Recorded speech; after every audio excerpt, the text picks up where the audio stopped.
বন্ধুরা, আমি রমা রান্নাঘর থেকে বলছি। আজকে আপনাদের কাছে আমি যে নতুন রেসিপিটা নিয়ে আসছি সেটা হচ্ছে শাহী পনির তরকারি।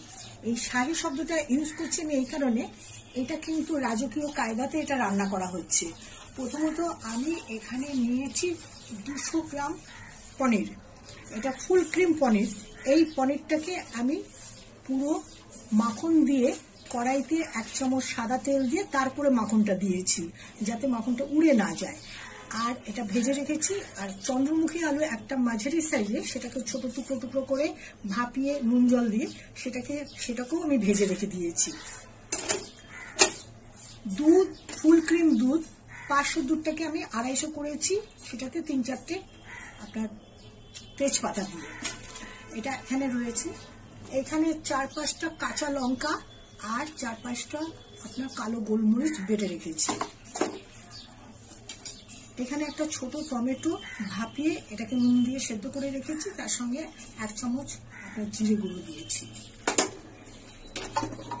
এটার মধ্যে 1/2 চামচ পোস্ত বাটা আর 1 চামচ কাজু বাটা। মাখনটা গরম হয়ে গেছে, আমি আঁচ কমিয়ে তার মধ্যে কিশমিশটা দিয়ে দিলাম।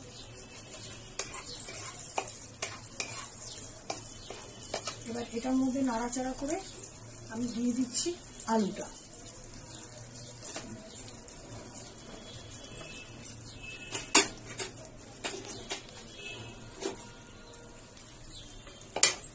আঁচটাকে এবার বাড়িয়ে দিলাম।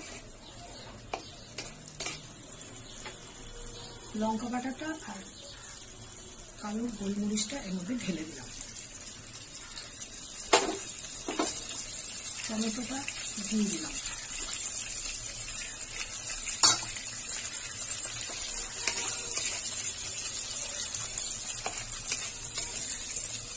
যেহেতু সবকিছুর মধ্যে আমি নুন দিয়ে ভাপিয়ে নিয়েছি বা নুন ওর মধ্যে দিয়েছি, সেই জন্য আমার একটা মাপ রয়েছে। আমি আর এক্সট্রা নুন এর মধ্যে দিচ্ছি না, কারণ পনির সবসময় নরম জিনিস, সেটার মধ্যে বেশি নুন হয়ে গেলে খেতে পারা যায় না।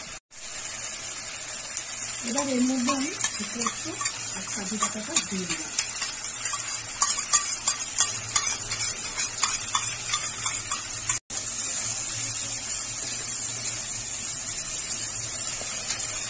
এবার এটা আস্তে আমি একটু কমিয়ে দিচ্ছি।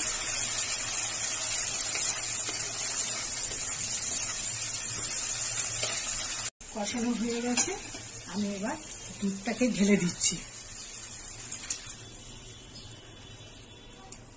গ্যাসটাকে আমি বাড়িয়ে দিলাম। গ্যাসটাকে বন্ধ করে দিচ্ছি। দিয়ে এই যে কেশরটা ভিজিয়ে রেখেছিলাম, এটা এখন এর মধ্যে দিয়ে দিলাম।